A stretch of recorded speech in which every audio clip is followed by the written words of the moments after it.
Hello everyone, welcome to Talking Health with Dr. Laz, your favorite health program on television. Reaching you from Nigeria's capital city, Abuja. My name is Dr. Laz Eze.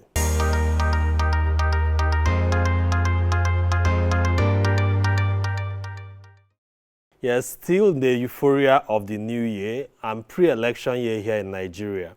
A lot of conversation have been ongoing on how we can put health and also health security, universal health coverage on the political front burner. On 16 December 2021, there was a summit at, here in Abuja, that brought together a lot of health professionals, civil society organizations, political leaders, including the immediate past Senate President, Senator Dr. Bukola Saraki, and so many other persons. And the key conversation is on how Nigeria could make significant progress towards achievement of universal health coverage. What is universal health coverage? We've talked about it not once, not twice on this program, but we can't stop talking about it because it's actually a health insurance cover that will ensure that every Nigerian, anywhere you are, no matter your social or economic status, no matter where you live, is able to afford quality health care without financial hardship. In other words, it means you'll be able to afford quality health care without having to beg for money, without having to sell your property, without having to, go on social media or take a loan and all of that. So that's the way we want to get to. And a lot of stakeholders want this to be on the political front burner as we get to 2023 elections next year. Talking about Dr. Laz program team, got the opinion of a number of healthcare professionals who talked to us on the sideline of the event. We asked two basic questions. Number one, what change would you want to see in the health sector in 2022? A lot of them shared their opinion. And the number two question was, what specific roles do you want to play, either as an individual or through your organization, in helping to make that change happen? So, a lot of voices of at least 9 or 10 professionals. So we are going to bring those voices to you after this break. Do stay with us and don't forget to continue to follow us on our various social media handles. And you are free to watch our previous episodes on this show. All of them are on YouTube. Watch as many times as you want, free of charge. At Talk Health Nigeria TV on YouTube. We'll be right back after this break.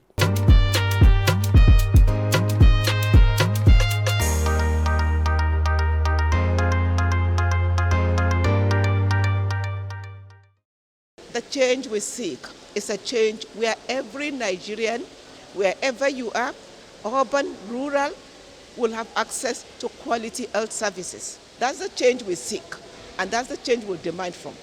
Every Nigerian, no matter who you are, no matter your social status, must have access to quality health and accessible health. Wherever you are, you don't have to go through financial hardship to get that health. You don't need to. In 2022, what I would like to see as a change in the health sector is really what we are supposed to have as the rights of any individual, and that is that healthcare is accessible to everyone, irrespective of who they are, irrespective of where they live, irrespective of gender, irrespective of age, and irrespective of, say, social status. That is what I want to see in 2022. Healthcare for all, whoever you are, wherever you are, and whatever you bring to the table. In 2022, I want to see a Nigerian health sector where people are not going into financial stress because they are paying for health care. Where I want to see a Nigerian health sector where women are not dying when they are giving birth. I want to see a Nigerian health sector where health security is placed at the front burner and taken seriously. And I also want to see a Nigerian health sector where mental health care is taken seriously. I want to be able to see that like a cobbler on the street can walk into the primary health center close to him and get access to medication, get access to health care. I want health to be as accessible as you just walking into a chemist. Everybody goes to the chemist in the villages and all of that to get their medication. So, but I want people to be able to walk into any health center, that we have so many primary health centers that are available all over, that we don't even have to walk long distances to get available, and with quality health care. So this, as long as primary health centers are not readily available, we won't have that change that we really want to see in healthcare. But because primary health centers is like the next thing to the ordinary Nigerian, it will be easy for the person to, it will be easy for change to come. For me, 2022 is a very, very auspicious period because it's the year before an election year for Nigeria. One of the things I look forward to is part of the reason we're here, to galvanize everybody to see health as the centerfold of development, because without health, we're nowhere. Health is about all of us. And one of the things that the COVID environment has shown us clearly, especially for those developed countries that were hit hard by COVID, is the fact that if there's no health, you cannot gain any mileage in terms of development. It can bring down your whole systems. Even places where you think there are systems, it can bring them down. So health is very critical. So we need to, by 2022, begin the process of working towards putting in place frameworks that will help Nigeria achieve universal health coverage. One of the frameworks is making sure that the Basic Healthcare Provision Fund is fully funded and is well implemented by all the actors, both at national and subnational levels. The other thing is to make sure that the people have a voice in the health system. Most Nigerians don't even understand what health is about, and their health-seeking behavior too has a lot to do with how much they know. So health literacy is very key. We need to get to that level where Nigerians are becoming more health literate, knowing about their environment. So even if at the clinical level, they are partners in their own management, they can only get there by information. How much information is out there? And that's why Talking Health Nigeria is very critical to this conversation. What next? Because people need to be sensitized. People need to understand what health is all about. Because it's what you know that you can actually speak about, you can act on, and you can make the right decisions about with the right information. So for us, that's very critical. Then beyond 2022 is 2023, I say, is an election year. The reason we're all here talking about universal health coverage today with some of the major political gladiators is because of the fact that universal health coverage is a political decision.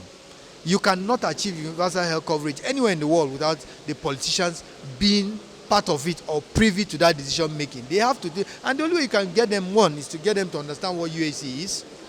Second thing is to make them to have the will, to grow that will as your representatives, to understand that without this, you are nowhere, and it impoverishes you if you have to keep putting your hand in your pocket to pay for your health. You can throw a lot of people into poverty. So the reality of it is that once every Nigerian is able to access good health, quality health care, and is covered with modicum of expenses, very little for him at a personal level, then you understand that we have gotten there. And that's something that we should all work towards it, because all of us, you and I, we don't know what tomorrow portends for any of us. So we need to work towards it. In 2023, I want to see that every woman and every citizen in this country is able to access care and is covered under the state health insurance scheme at the national and at the community level. People don't need to pay for health care services anymore. They should be able to access the basic health care in country. That is the change I want to see. Yes, the change I personally want to see, and then not just me, but every Nigerian, you see that every Nigerian have access to health, especially at the grassroots, because there are a lot of people at the grassroots now that do not have access to health care. So in 2022, I want to see it work differently, that every Nigerian will boast of saying, look, I can walk into any primary health care and then I will access the kind of services I want to access. That is exactly what I want to see in 2022. And then I want to also see that there is a renewed commitment by the political class and the decision makers or the policy makers in Nigeria. Ensuring that we see the full operationalization of the National Health Act 2014. If the National Health Act, as we have begun to cry out for, gets amended, perhaps to increase it to a minimum of 2%, we would like to see it enacted. That's still going to take some broad stakeholder processes to get to the point of consensus, but I hope that we will see that I look forward to seeing the full operationalization and implementation of the Basic Healthcare Provision Fund. We have a lot of people who need those services. I want to see state health insurance schemes or contributory health systems take off, right? And services expanded to especially the vulnerable in our society. I want to see pro-health taxes work. And what this simply means is taxes linked to or gotten from tobacco, alcohol, sugar, right? A percentage of it channeled towards improving health systems and for the vulnerable being able to access health care. I want to see all of this, and I want to see regulation. I want to see the primary health care centers work. I want to see a lot of things. Okay, so what changed? A whole lot of changes, but within my fingertips, number one will be the increments in the allocation for health in terms of financing.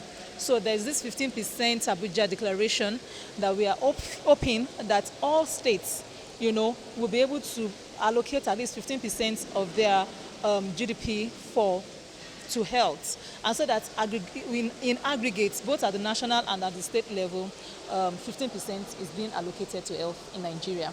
And also, because of course, with the joint learning agenda, we also had a meeting, like a summit yesterday, and young people came together, to also talk about universal health coverage. And one of the key points that actually came out is definitely the use of technology.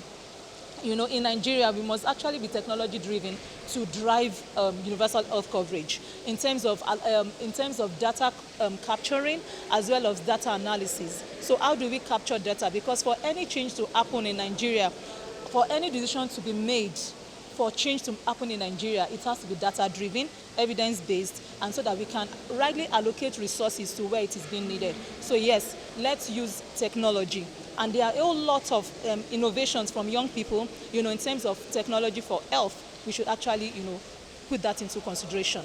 Come 2022, I hope to see a Nigerian health system that works for all Nigerians, that works for the betterment of both mother, children, youth, and adults. Even the elderly should not be left out. I look forward to seeing a 2022 whereby the budgetary allocation will be released 100% and effectively and efficiently utilized for the betterment of the Nigerian citizen. I envision to see a year 2022 where policies will be implemented and implemented to the benefit of all Nigerians, and that the impact will be felt at the grassroots by the citizen. I also look forward to a year 2022 whereby accountability will be strengthened alongside with citizen participation in health decision and health discourse. I look forward to a year 2022 whereby legislators and the political, legislators, executives and the rest are committed to driving the Nigerian health sector. And foremost and importantly, I look forward to a year 2022 whereby when elections are running, the election campaigns are ongoing, that health will be at the core and at the forefront of their political agenda, that it will be at the center of all discourse and how citizens will be making informed decisions to elect their leaders come 2023. So I look forward to 2022 that will be impactful, that would actually see us start making significant progress in reducing the maternal mortality, child mortality, and other health indices and health outcomes that we intend to achieve.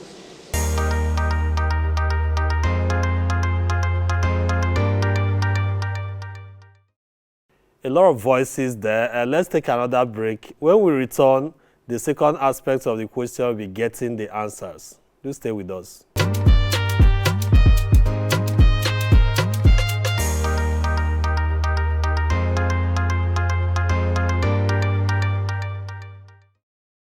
Me, I'm already part of the choir singing for the health sector. So the reason I'm here is because we need to get everybody on the same level to granulate information to that level where, like I said, health literacy is very important. One of the things I'm doing is to make sure that everybody around me understands the issues of health, why it's important for them to understand universal health coverage, why it's important for them to have some form of health insurance for that rainy day of health, so that if anything happens to them, they're able to access good health. So for me, that's one of the things. I have become an advocate. I talk to everybody that can listen to me about what health is all about, what universal health coverage is about, and why we need to get there.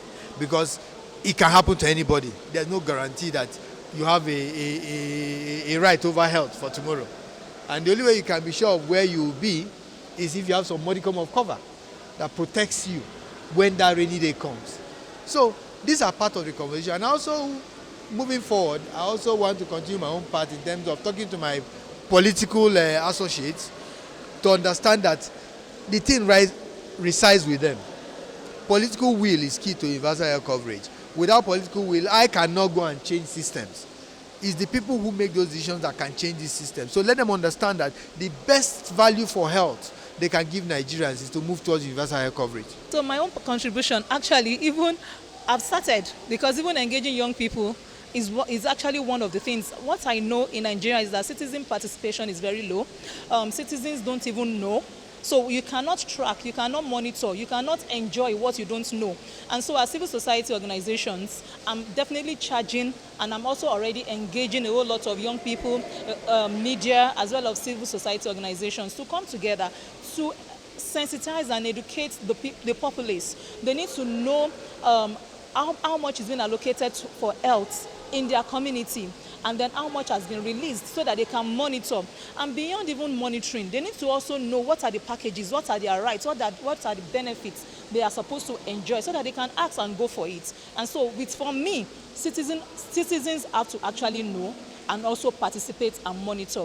And of course, what we are doing here, today is UHC Summit 2021, where governors and then so many actors were invited actually to even sensitize them. It is one of the things. We have to engage the decision makers. We have to engage people that will be in the realm of affairs so that they can make the right policies and then implement. So another thing we are calling for our joint learning agenda is actually the implementation of so many policies, so many beautiful policies that we have. We want adequate implementation of those policies. The Basic Healthcare Provision Fund is there, and I'm very happy with what Senator Lori Egbe said. He was also talking about the National Insurance Authorities bill that they have already reintroduced for it to be passed at the national level, which is very beautiful, and I say yes to that. As a broadcast journalist, my focus is on health. I'm a health journalist, actually. So daily, I do that already. I talk about health, I go to events and I get health stories. I provide a platform for people to tell their health stories, to ask questions about health stories, about health issues, and then get health experts to answer some of these questions. I also educate people on what they need to know about their health, and give them information that they need to make decisions based on, or healthy decisions as the case may be. And for things as easy as washing hands, some people don't know that it is important.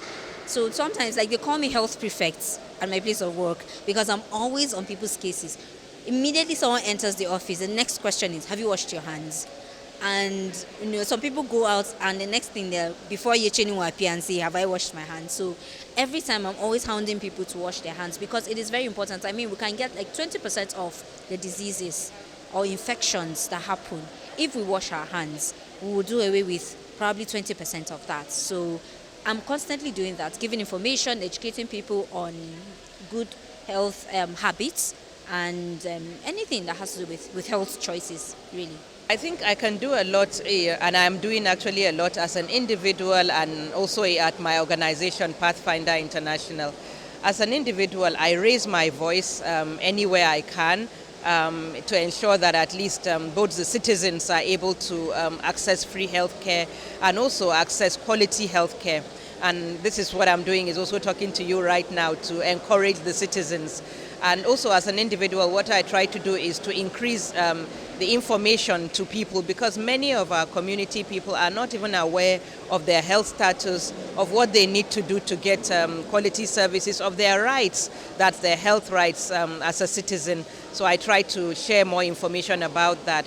But as an organization, I'm really excited and honored to be working with an organization, Pathfinder International, that believes and champions universal health coverage through various means.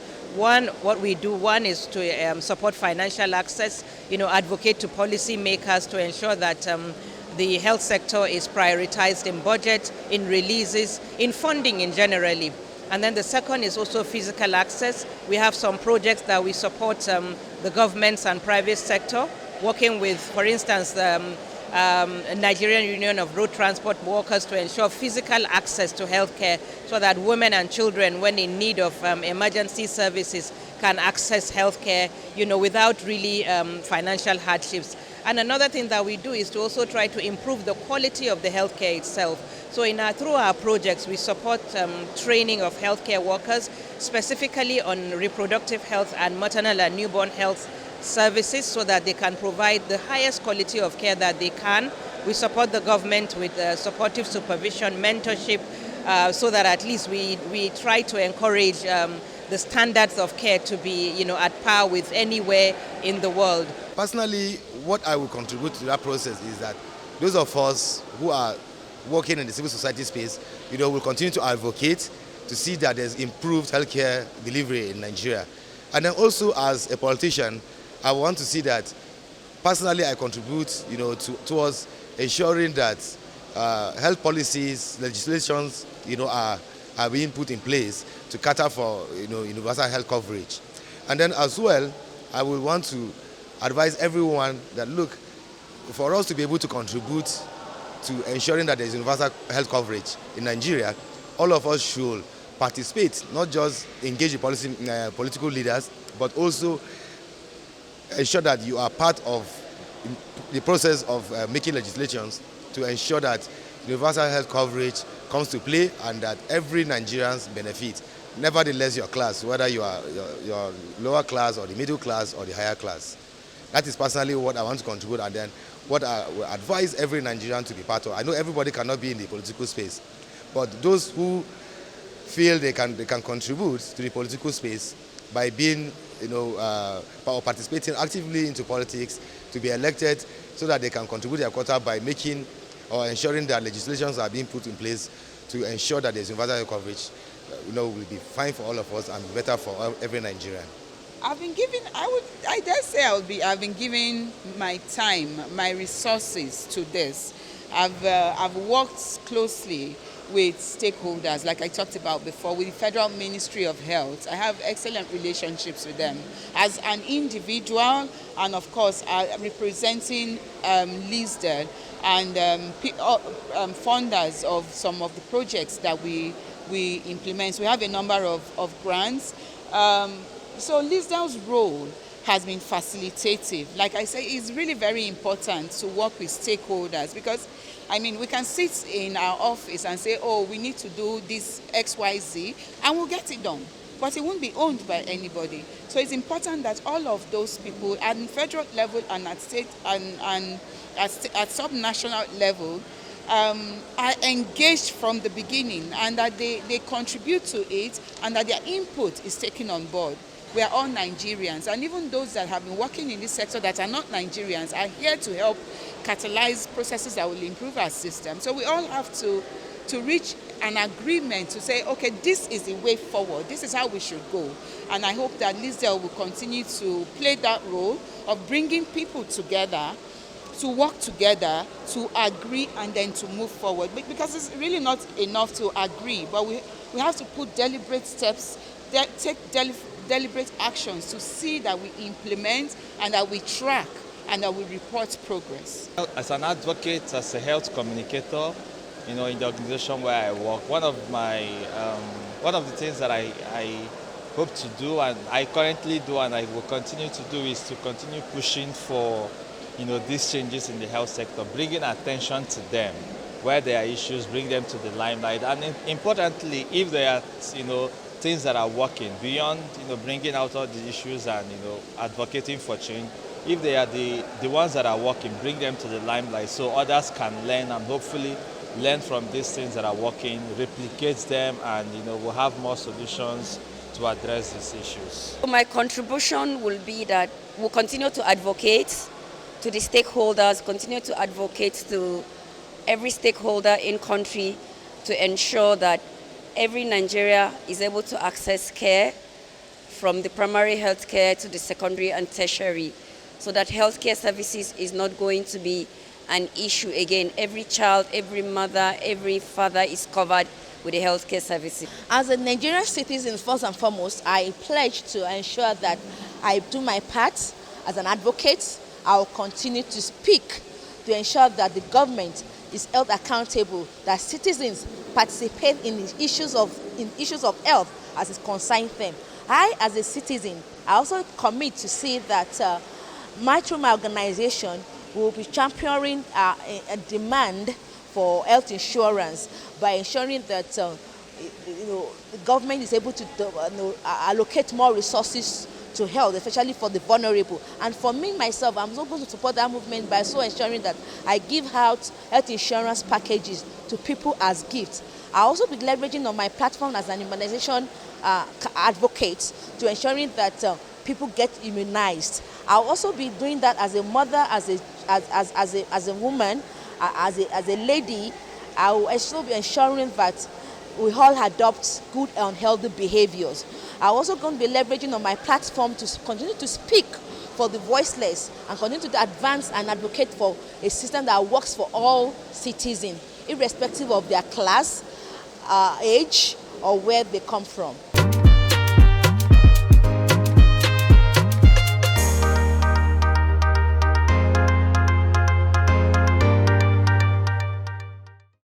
Yes, it will appear as if all the speakers had a meeting before they started responding, but a lot of words keep being repeated out there.